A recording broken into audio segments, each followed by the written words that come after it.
오순절 후 세 번째 주일 예배에 나오신 교우님들을 주님의 이름으로 환영하고 축복합니다. 잠시 묵언으로 기도하시면서 오늘 예배 시작하겠습니다.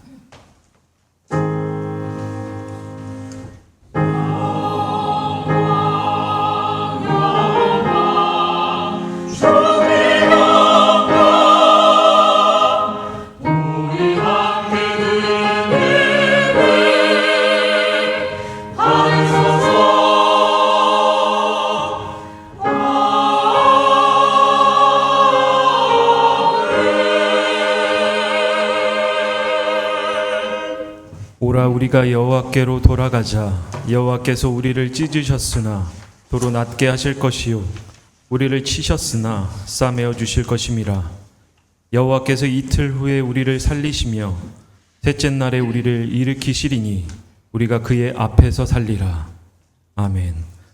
가능하신 분들은 다 함께 일어서셔서 찬송가 41장 찬송하시겠습니다.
교동문은 50번 시편 116편입니다.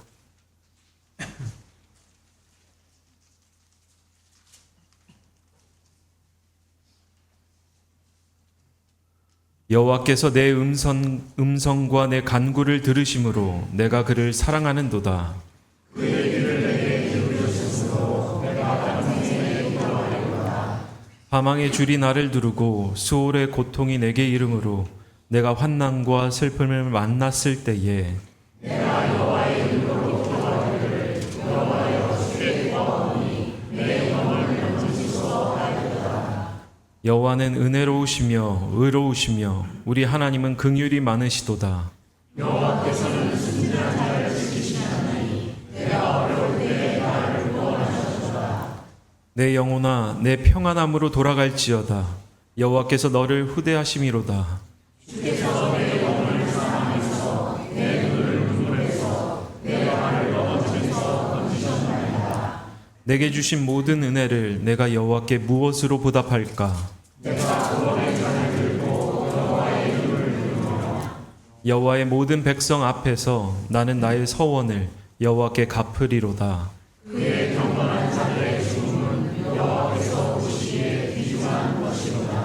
아멘. 한 주간의 삶을 돌아보시면서 주보와 화면에 나와 있는 참회의 기도를 주님 앞에 드리시겠습니다. 거룩하신 하나님, 저희는 구원받은 성도임에도 어리석게 살았습니다.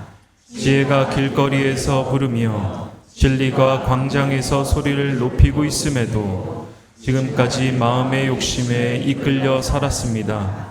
온전한 마음으로 하나님을 신뢰하지 않으므로 한 발은 하나님께 다른 발은 세상에 두고 살았습니다. 거룩한 말씀을 귀하게 여기지 않았던 어리석음을 용서해 주옵소서.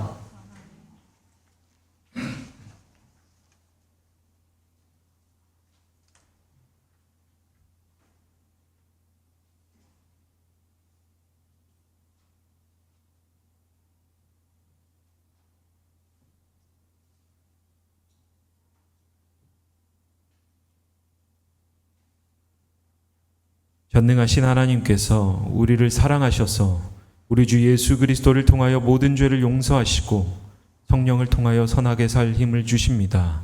이제 주님의 평화를 누리십시오. 아멘. 앞뒤 저분들에게 평화의 인사 건네시겠습니다. 주님의 평화가 함께 하십니다. 자리에 앉아주시면 감사하겠습니다. 다 함께 사도신경으로 우리의 신앙을 고백하시겠습니다.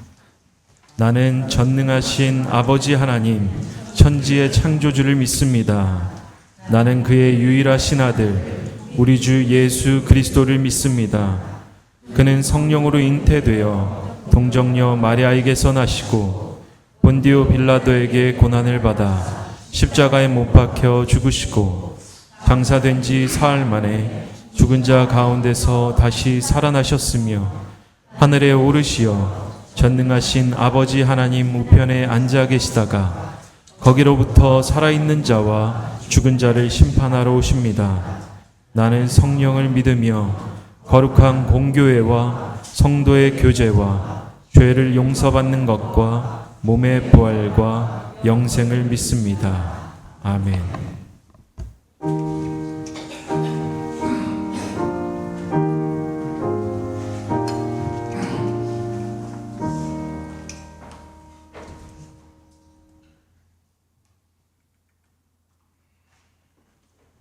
다 같이 기도하겠습니다. 사랑과 은혜가 풍성하신 하나님 아버지, 우리 죄 가운데서 구원하사 주님의 거룩한 자녀 삼아 주시고 복되고 거룩한 죄를 맞아 주님의 영광스러운 보좌 앞으로 나와 예배할 수 있는 믿음을 허락하심에 감사와 찬양을 드립니다. 이 시간 세상의 모든 염려를 주님 앞에 내려놓고 오직 주님만 바라보니 온전한 예배를 기쁘게 받아 주시옵소서. 신실하신 하나님, 사라에게 약속하신 대로 정하신 기한에 이삭을 주시고 마침내 웃게 하셨던 것처럼 우리의 삶 속에서 하나님의 선한 약속들이 반드시 성취될 줄 믿습니다. 비록 우리의 눈앞에 불가능해 보이는 상황이 있을지라도 하나님의 때에 일하실 것을 믿음으로 바라보며 인내하는 저희가 되게 하여 주시옵소서. 지난 한 주간 주님의 뜻대로 살지 못하고 세상의 유혹에 흔들리며 연약했던 저희의 죄와 허물을 자복하며 고백하오니 용서하여 주시옵소서. 우리가 아직 죄인 되었을 때에 우리를 위해 독생자 예수 그리스도를 십자가에 내어주심으로 우리에 대한 자기의 사랑을 확증해 주신 그 크신 은혜에 감사를 드립니다. 예수님의 보혈로 우리의 심령을 정결하게 씻어주시고 오직 믿음으로 말미암아 하나님과 화평을 누리게 하옵소서. 그리하면 환난 중에도 즐거워하며 환난을 인내로 연단을 소망으로 바꾸는 살아있는 믿음의 깊이를 더하여 주시옵소서. 하나님 아버지, 그리스도를 아는 지식이라는 표어를 주심에 감사합니다. 올 한 해 우리 모든 성도가 바울의 고백처럼 내 주 그리스도 예수를 아는 지식이 가장 고상함을 깨닫게 하옵소서. 주님이 아는 지식이 우리의 삶을 변화시키고 교회의 믿음을 더 견고하게 하며 세상을 향해 뻗어가는 능력의 통로가 되게 하여 주시옵소서. 무엇보다 하나님의 사랑, 노동사랑, 농촌사랑의 함의 정신이 이 믿음 위에 굳건히 서게 하옵소서. 하나님을 온 마음 다해 사랑하고 땀 흘리는 노동의 가치를 귀하게 여기는 생명의 근원의 농촌을 사랑하고 아끼는 청지기의 사명을 다하게 하여 주시옵소서. 이 시간 주님께 드리는 이 예배 가운데 성령께서 친히 임재하여 주시옵소서. 하늘문을 여시고 이곳에 모인 모든 성도의 머리 위에 갈급한 심령 속에 성령의 단비를 부어 주시옵소서. 말씀을 전하시는 박덕현 목사님을 성령의 능력으로 붙들어 주시고 선포되는 말씀이 우리의 메마른 영혼을 채우는 생명수가 되게 하시고 무너진 삶을 일으켜 세우는 능력의 말씀이 되게 하옵소서. 위로의 하나님, 육신의 질병과 경제적인 고통, 마음의 상처로 신음하는 사랑하는 환우들과 고난받는 이웃들을 기억하여 주시옵소서. 목자 없는 양과 같이 기진한 영혼을 바라보시며 아파하셨던 예수님의 긍휼을 이 시간 베풀어 주시옵소서. 여호와 라파 치유 광선을 바라사 고통 속에 눈물을 흘리는 환우들의 연약한 육신과 타들어가는 마음을 주님의 치유 손으로 안수하여 주시옵소서. 모든 질병과 통증이 나사렛 예수 그리스도의 이름으로 명하노니 모든 환부가 깨끗이 고침을 받게 하시고 하루속히 건강한 모습으로 일어나 주님을 함께 기쁨으로 찬양하는 쾌유 은혜를 허락하여 주시옵소서. 이 땅의 교회들이 복음의 등불이 되어 세상을 밝히는 사명을 감당하게 하옵소서. 추수할 것은 많되 일꾼이 적다 하셨사오니 우리가 주님의 부르심에 순종하는 신실한 추수꾼이 되기를 원합니다. 거저 받았으니 거저 주라 하신 말씀을 기억하며 주님께 받은 은혜와 사랑을 이웃의 아픔을 외면하지 않고 실천하는 전파하는 믿음의 공동체가 되게 하옵소서. 예배의 시작과 끝을 오직 성령님께 의탁하옵고 우리 모든 기도를 들으시고 응답해 주실 줄 믿사오며 다시 오실 우리 주 예수 그리스도의 이름으로 간절히 기도드립니다. 아멘.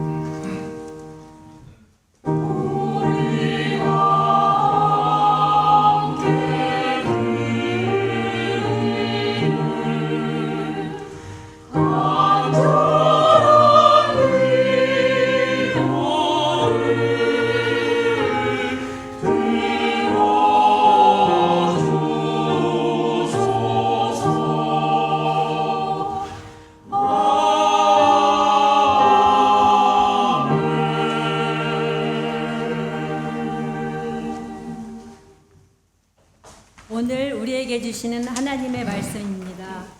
율법서의 말씀은 구약성서 23쪽 창세기 21장 1절에서 7절까지의 말씀입니다. 율법서의 말씀은 구약성서 23쪽 창세기 21장 1절에서 7절까지의 말씀입니다. 주님께서는 말씀하신 대로 사라를 돌보셨다. 사라에게 약속하신 것을 주님께서 그대로 이루시니 사라가 임신하였고 하나님이 아브라함에게 약속하신 바로 그때가 되니 사라와 늙은 아브라함 사이에서 아들이 태어났다. 아브라함은 사라가 낳아준 아들에게 이삭이라는 이름을 지어주었다. 이삭이 태어난 지 8해 만에 아브라함은 하나님이 분부하신 대로 그 아기에게 할례를 베풀었다. 아브라함이 아들 이삭을 보았을 때 그 나이는 100살이었다. 사라가 혼자서 말하였다. 하나님이 나에게 웃음을 주셨구나. 나와 같은 늙은 이가 아들을 낳았다고 하면 듣는 사람마다 나처럼 웃지 않을 수 없겠지? 그는 말을 계속하였다.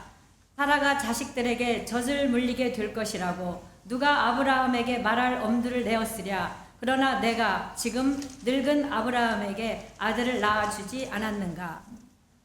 이어서 주시는 서신서의 말씀은 신약성서 232쪽 로마서 5장 1절부터 8절까지의 말씀입니다. 서신서의 말씀은 신약성서 232쪽 로마서 5장 1절부터 8절까지의 말씀입니다.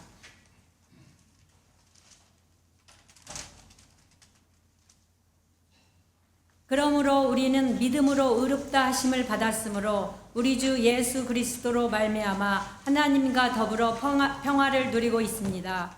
우리는 또한 그리스도로 말미암아 지금 서 있는 이 은혜의 자리에 믿음으로 나아오게 되었으며 하나님의 영광에 이르게 될 소망을 품고 자랑을 합니다. 그뿐만 아니라 우리는 환난을 자랑합니다. 우리가 알기로 환난은 인내력을 낳고 인내력은 단련된 인격을 낳고 단련된 인격은 희망을 낳을 줄을 알고 있기 때문입니다. 이 희망은 우리를 실망시키지 않습니다. 하나님께서 우리에게 주신 성령을 통하여 그의 사랑을 우리 마음속에 부어주셨기 때문입니다. 우리가 아직 약할 때 그리스도께서는 제때에 경건하지 않은 사람을 위하여 죽으셨습니다. 의인을 위해서라도 죽을 사람은 거의 없습니다. 더욱이 선한 사람을 위해서라도 감히 죽을 사람은 드뭅니다. 그러나 우리가 아직 죄인이었을 때 그리스도께서 우리를 위하여 죽으셨습니다. 이리하여 하나님께서는 우리들에 대한 자기의 사랑을 실증하셨습니다. 이는 우리에게 주시는 하나님의 말씀입니다. 아멘.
영광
숫자는 적은데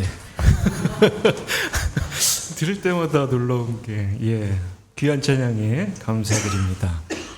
오늘 주시는 복음서의 말씀은 마태복음서 9장 35절로부터 10장 8절의 말씀입니다. 마태복음서 9장 35절로부터 10장 8절의 말씀을 봉독해 드리겠습니다. 예수께서는 모든 도시와 마을을 두루 다니시면서 유대 사람의 여러 회당에서 가르치며 하늘나라의 복음을 선포하며 온갖 질병과 온갖 아픔을 고쳐주셨다. 예수께서 무리를 보시고 그들을 불쌍히 여기셨다. 그들은 마치 목자 없는 양과 같이 고생이 지쳐서 기운이 빠져 있었기 때문이다. 그래서 제자들에게 말씀하셨다. 추수할 것은 많은데 일꾼이 적다. 그러므로 너희는 추수하는 주인에게 일꾼들을 그의 추수밭으로 보내시라고 청하여라. 예수께서 12제자를 부르셔서 더러운 귀신을 제어하는 권능을 주시고 그들이 더러운 귀신을 쫓아내고 온갖 질병과 온갖 허약함을 고치게 하셨다. 12사도의 이름은 이러하다. 첫째로 베드로라고 부르는 시몬과 그의 동생 안드레와 세베대의 아들 야고보와 그의 동생 요한과 빌립과 바돌로메와 도마와 세리 마테와 알페오의 아들 야고보와 다데오와 열혈당원 시몬과 예수를 넘겨준 가룟 사람 유다이다. 예수께서 이들 12를 내보내실 때에 그들에게 이렇게 명하셨다. 이방 사람의 길로도 가지 말고 또 사마리아 사람의 고을에도 들어가지 말아라. 오히려 길 잃은 양떼인 이스라엘 백성에게로 가거라. 다니면서 하늘나라가 가까이 왔다고 선포하여라. 앓는 사람을 고쳐주며 죽은 사람을 살리며 나병 환자를 깨끗하게 하며 귀신을 쫓아내어라. 거저 받았으니 거저 주어라. 이것은 우리에게 주시는 하나님의 말씀입니다. 아멘. 박덕현 목사님께서 나오셔서 십자가의 업데이트라는 말씀을 증언하실 때 큰 은혜 받으시길 바랍니다.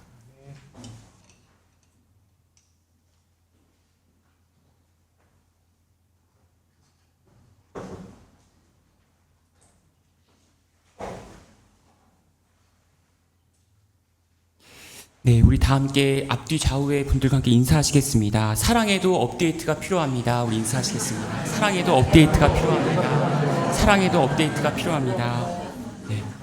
다시 한번 인사하시겠습니다. 하나님께서 최신 버전으로 업데이트하여 주십니다. 우리 인사하시겠습니다. 하나님께 최신 버전으로 업데이트하여 주십니다. 네, 여러분이 잘 아시는 일론 머스크라는 이제 기업가가 있습니다. 지난주에 우주 산업인 스페이스 X라는 기업을 상장 후에 첫 거래와 동시에 총 자산 규모가 1조 500억 달러, 우리나라로 말하면 1,594조 원에 달하게 되어서 세계 최초로 조만장자라는 기록을 세우게 되었습니다. 일론 머스크가 2016년에 설립한 뉴럴링크라는 기업이 있습니다. 뉴럴링크의 뜻은 신경과 연결의 합성어입니다. 말 그대로 인간의 뇌와 컴퓨터를 연결하는 프로젝트를 추진하고 있습니다. 인간의 뇌에 컴퓨터 칩을 심어가지고 뇌에서 만들어낸 신호를 수집해서 분석하고 의미를 파악한 후에 이제 컴퓨터가 이해할 수 있는 디지털 신호로 바꿔서 뇌와 컴퓨터를 연결하는 연구입니다. 그래서 우리의 생각만으로 이메일을 보내거나 간단한 게임을 즐기는데 성공할 수가 있었습니다. 그래서 뇌의 자극을 통해서 간질 환자의 발작을 막고 생각만으로도 게임을 즐길 수 있고 스피커 없이도 음악을 감상할 수 있는 그런 시대를 앞두고 있는 것입니다. 그런데 이러한 AI 기술이 발달할 경우에는 육체가 낡은 옷처럼 벗겨지고 영혼만을 업로딩할 수 있을까? 영혼만을 디지털 공간에 진입하게 할 수 있을까라는 그런 과학기술자들의 연구가 있습니다. 일각에서는 이에 대해 비판이 있습니다. 이는 단순히 디지털 환영일 뿐이다. 두 번째로는 특정한 물리적 실제이자 칩 위에 하나의 점에 불과하다. 셋째로는 다수의 사본이 존재한다는 점에서 방대한 데이터의 일부분에 불과하다라는 것입니다. 이러한 경우에는 심각한 윤리적인 또한 신학적인 문제에 우리는 맞닥뜨릴 수밖에 없습니다. 영혼만이 중요하고 육체는 의미가 없는 것인가? 사도 바울 당시에도 마찬가지였습니다. 오늘 본문이 속한 로마서에서 보면 그리스 문화와 로마의 세계는 희망이 없이 절망으로 가득 찬 세계였습니다. 잘 먹고 잘 살고 물질적으로는 풍요했지만 중요한 건 그리스 사상 그리고 그의 영향을 받은 로마의 사고 방식에는 죽음 직전의 임종의 순간에는 육체를 위한 소망, 영혼을 위한 소망이 없었던 것입니다. 마지못해 영혼은 꺼져가는 호흡과 함께 육체를 떠나갑니다. 그 영혼은 음침한 저 세상으로 들어가거나 완전히 소멸되어 버린다는 점에서 영혼의 업로딩, 영혼의 업데이트가 필요한 시점이었습니다.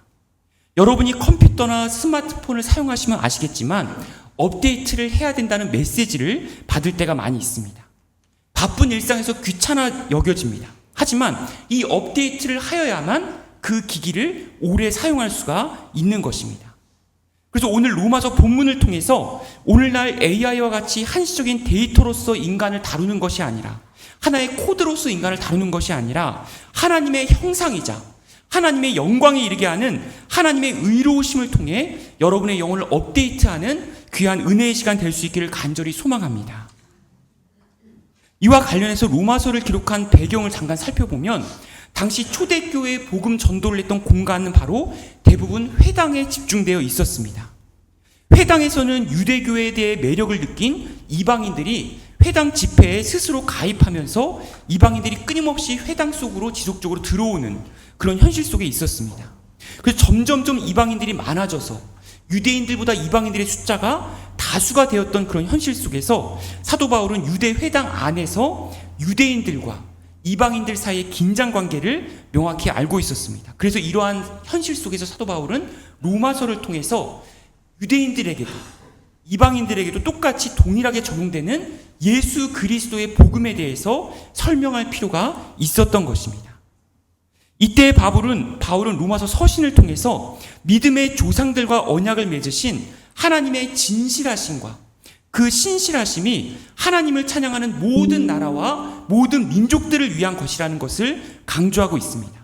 그래서 당시 유대교가 강조했던 그 자신만의 언약, 하나님과 맺었던 언약이 중요했던 것이 아니라 그 언약은 사실은 이방 민족도 같이 함께 맺어지는 언약이다라는 것을 사도 바울은 강조하는 것입니다. 그래서 이러한 하나님의 의로움, 유대인들에게만 속한 것이 아니라 이방인과 전 세계에 퍼지고자 하는 그 하나님의 의로우심은 구약에서는 사실은 법정에서 소송에 대한 판결이 내려졌을 때 소송에서 승리한 그 상태를 가리키는 것입니다. 그런데 이러한 것은 어떠한 행동과 관련 없이 법정의 관점에서 그 옳음이 입증되는 상태를 의미하는 것입니다. 그런데 만약에 이러한 법적인 판결로서의 하나님의 의로우심을 강조하게 되면 법에서 불의한 자들에게는 반드시 하나님의 진노가 내려지기 때문에 공의와 사랑, 하나님의 공의로우심과 하나님의 사랑하심, 그리고 하나님의 의로움과 하나님의 자비하심 사이에서는 심각한 어떤 분열과 갈등이 놓여질 수밖에 없는 것입니다. 사실 사도 바울의 삶도 마찬가지였습니다. 과거의 그리스 문화의 중심주의자 알렉산드리아 다음으로 유명한 교육 도시인 길리기아 다수에서 태어났습니다. 또한 가장 뛰어난 율법학자였던 가말리엘 문화에서 교육을 받고 로마 시민권자였고 바리새인 중에 바리새인으로 자라났던 것입니다. 쉽게 말하면 서울대생 중에 서울대생, 율법을 지키는 사람들 중에서도 더욱더 율법을 지키고자 노력했던 사람이 바로 사도 바울이었던 것입니다. 그러나 율법은 단순히 인간에게 하나님의 뜻에 도달하지 못하였다는 점을 깨닫게 해주는 수단에 불과했다는 점에서 로마서에서 바울은 율법이라는 단어와 율법의 행위라는 단어를 구분해서 사용하고 있다는 것을 우리는 발견할 수가 있습니다.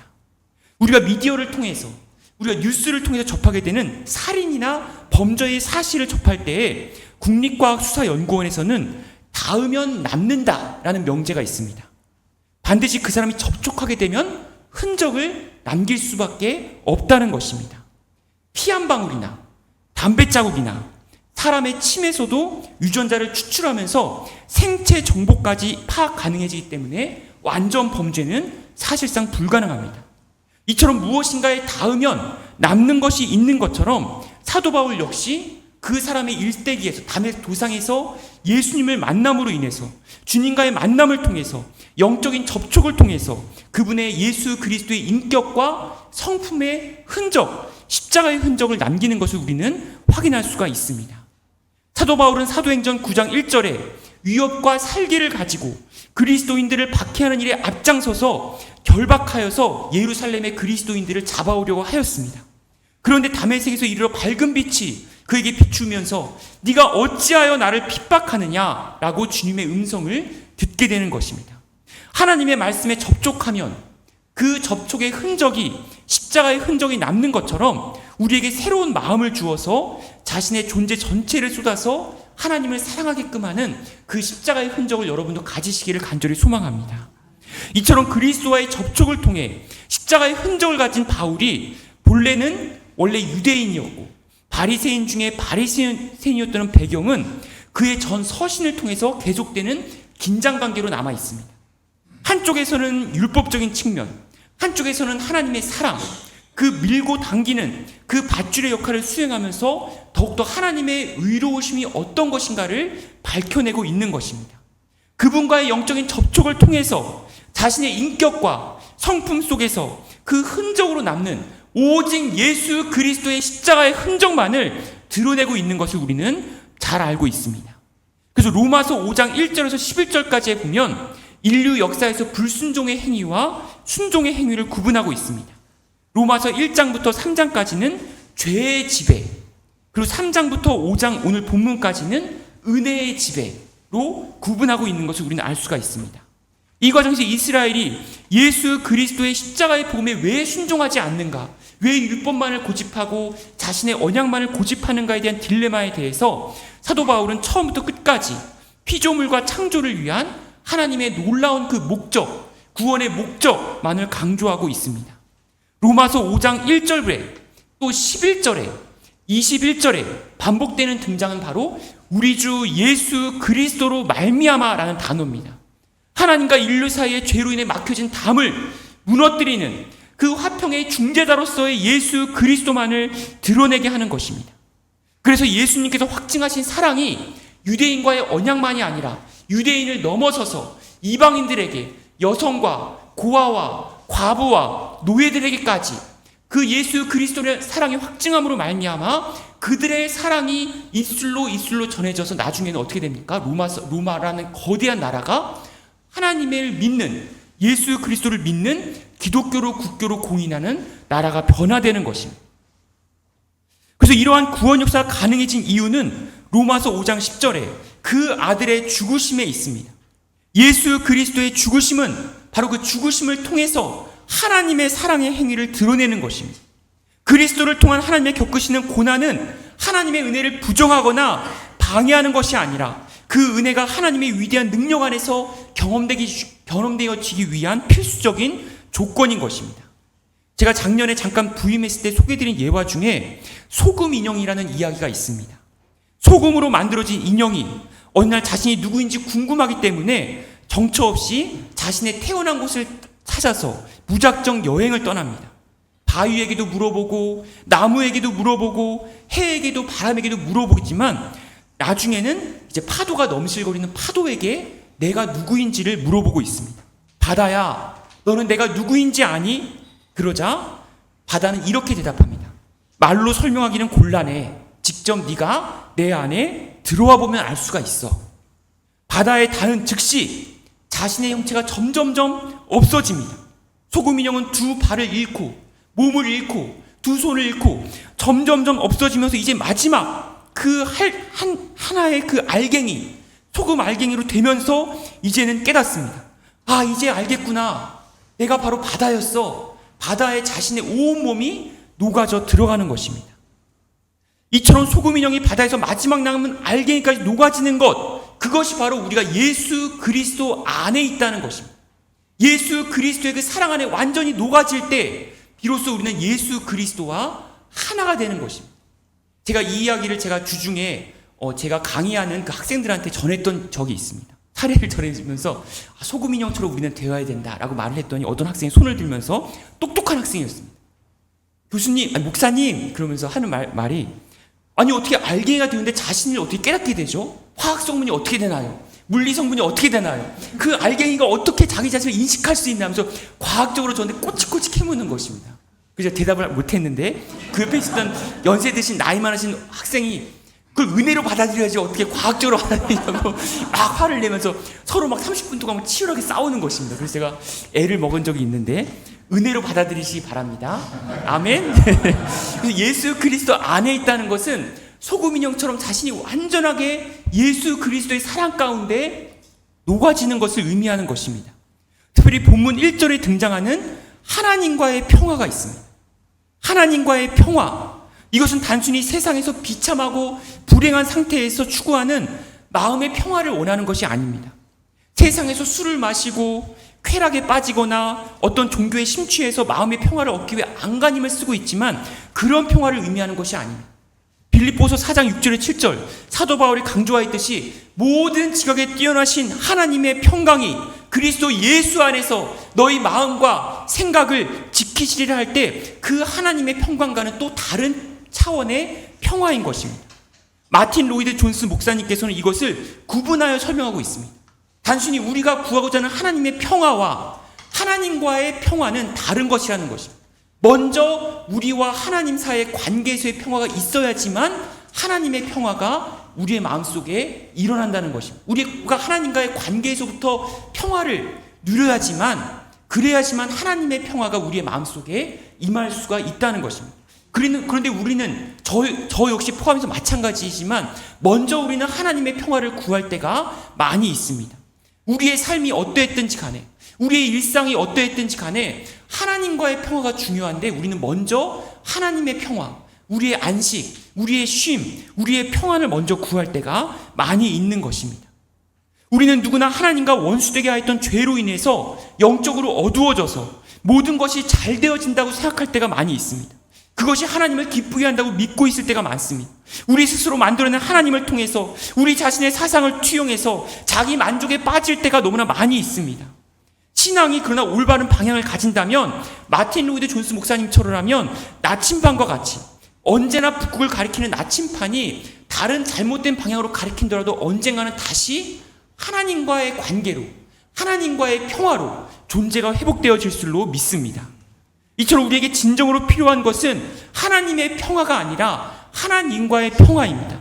영적인 나침반입니다. 그것을 우리는 로마서 본문을 통해서 발견할 수가 있는 것입니다. 신앙의 문제는 마치 거센 폭풍과 풍랑과 같이 시시각각으로 찾아오는 세상의 고난과 시련 속에서 어떻게 견디어내고 어떻게 그 고통을 통과할 것인가가 아니라 우선적으로 하나님과의 율법과 심판, 그분의 의로움 앞에서 어떻게 우리가 하나님과 관계를 맺을 것인가, 어떻게 우리가 하나님과의 평화를 맺을 것인가의 문제가 제일 중요한 것입니다. 사도 바울은 이스라엘의 우선됨, 교회의 우선됨, 그리고 지중해의 어떤 지역 중심성으로부터 선교의 중심성으로의 변화에 주목하고 있습니다. 교회가 어떠한 개인이나 공동체라는 명사형으로부터 끊임없이 움직이는, 다른 영혼을 위해 움직이는 동사형으로 나아가야 된다라고 말씀하고 있습니다. 그 이유가 무엇인지 우리가 본문 5절의 말씀을 함께 봉독하도록 하겠습니다. 로마서 5장 5절 말씀입니다. 시작. 이 희망은 우리를 실망시키지 않습니다. 하나님께서 우리에게 주신 성령을 통하여 그의 사랑을 우리의 마음속에 부어주셨기 때문입니다. 그래서 우리는 결국 믿음은 오직 하나님으로부터 의롭다고 칭함을 받은 그 상태로 우리에게 있는 것이 아니라 우리가 계속적으로 성장하는 그 현재 진행형, 동사형으로 표현되었지만 우리는 진정한 믿음을 가졌다고 말할 수가 있을 것입니다. 우리가 하나님과 합평하게 된 상태에서 아직까지 하나님과 합평하지 못한 사람들에게까지 그 복음의 능력이, 그 사랑의 능력이 전해질 때에 현재 진행형의 믿음을 가지실 줄로 믿습니다.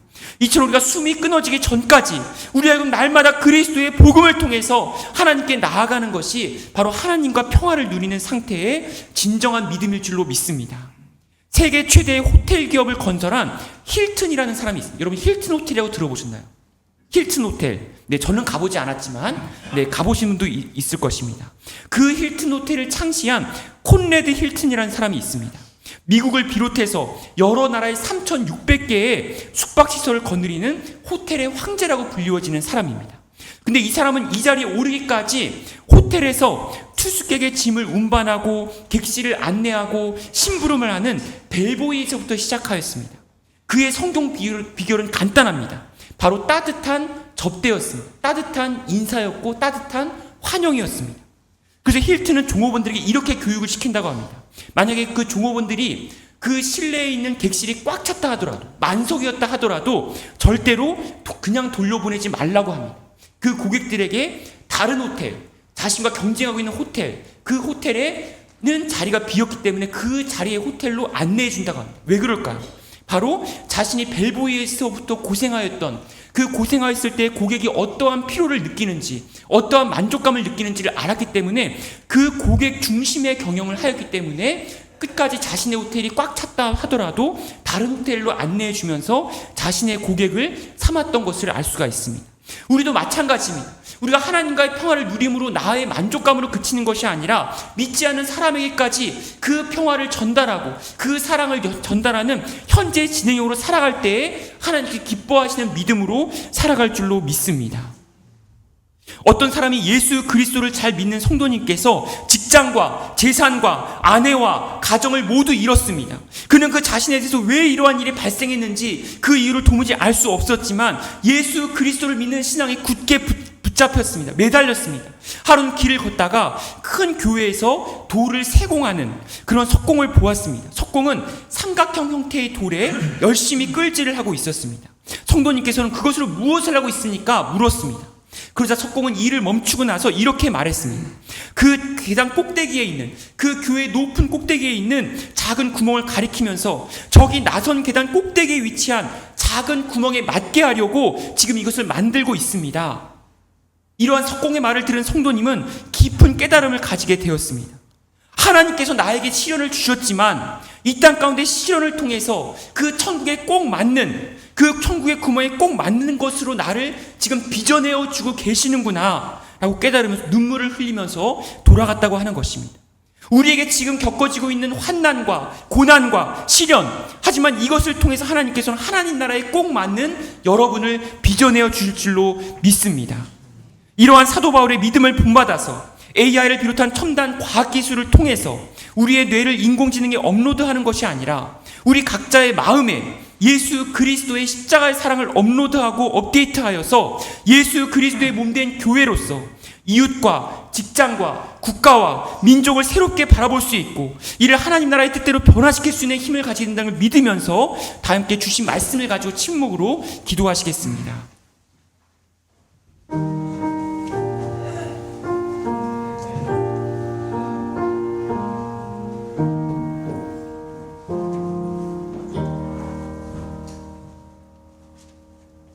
주신 말씀 기억하시면서 다 함께 찬송가 329장 찬송하시겠습니다.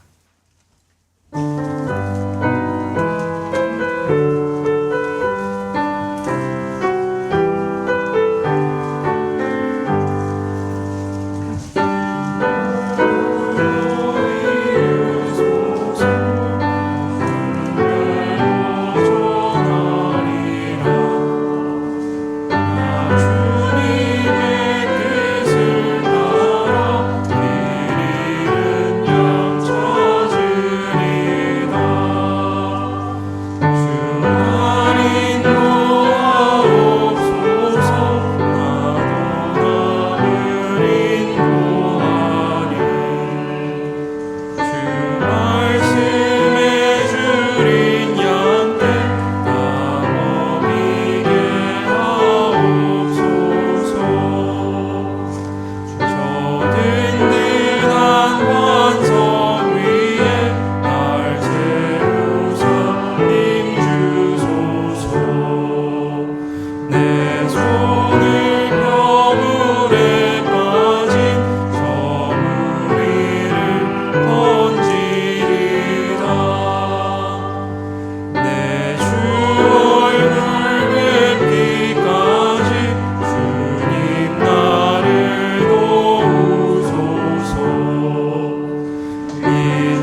가능하신 분들은 다 함께 일어서셔서 50장 2절 찬송하시면서 주님 앞에 봉헌하시겠습니다.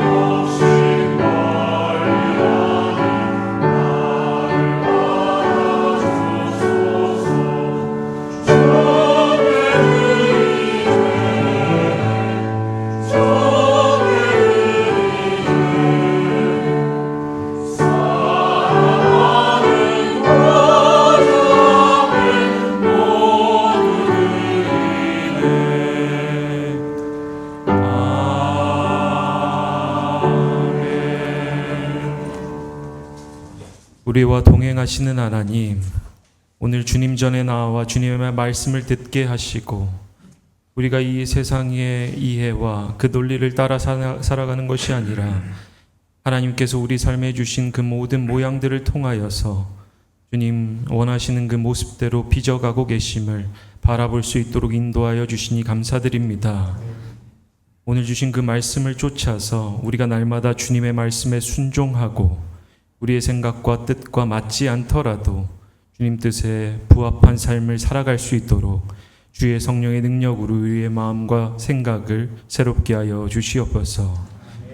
오늘 우리가 드리는 이 봉헌 또한 기쁘게 받아 주옵소서. 이 예물을 드리면서 우리의 삶과 생명, 주권 또한 드립니다.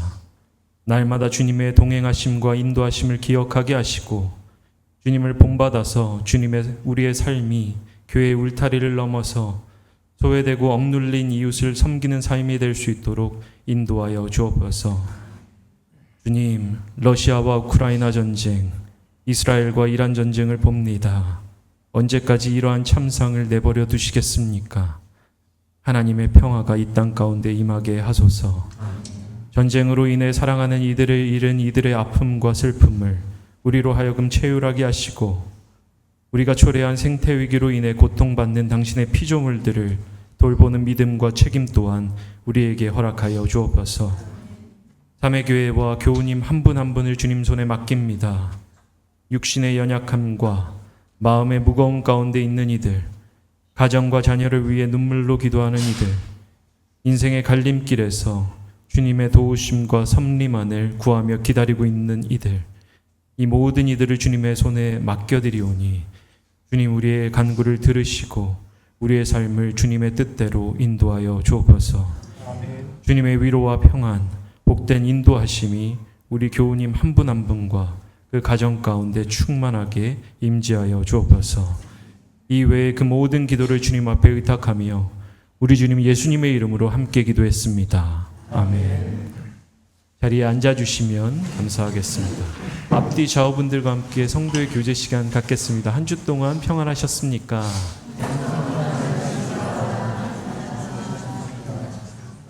우리가 스마트폰을 통해서 인터넷에만 접속하는 게 아니라 주님께 접속하실 수 있기를 바랍니다. 그 몇 가지 교회 소식 알려드릴 텐데 나눠드린 주보의 뒷면을 참조해 주시면 감사하겠습니다. 저희가 이제 매달 둘째 주에 생일을 맞으신 교우님들을 축하하는 시간을 갖고 있는데 이번 달 생일을 맞으신 분들은 제가 존칭은 맨 마지막에 한꺼번에 말씀드리겠습니다. 허철영, 서영수, 윤홍달, 백풍혜, 김의철, 유미숙, 성현수, 권혁조, 배효준 교우님입니다.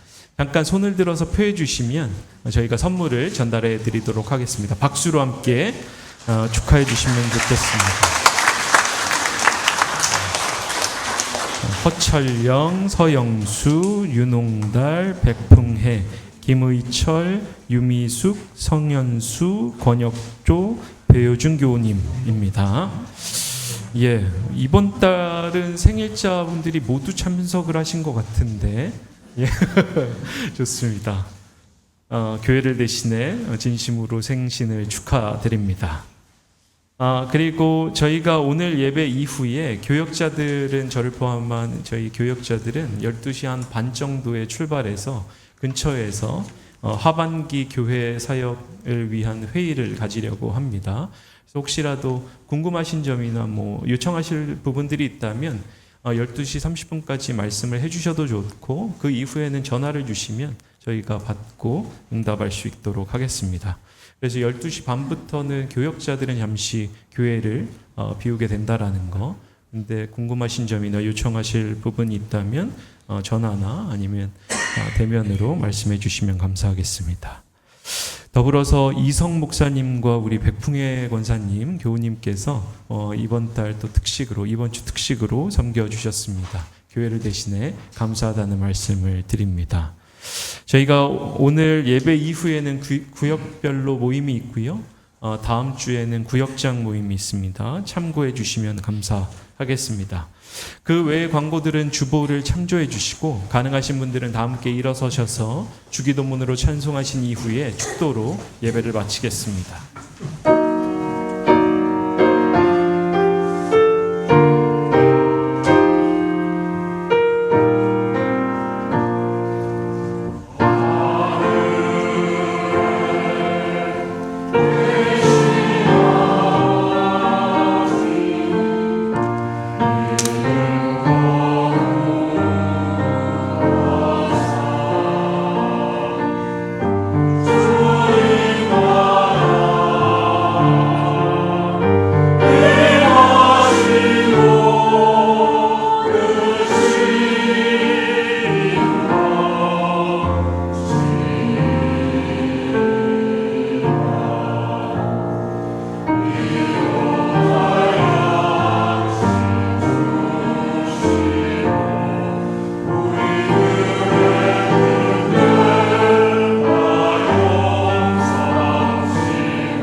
교회를 방문하신 분들이 계신데 나가시면서 함께 이렇게 교제하실 수 있기를 바랍니다.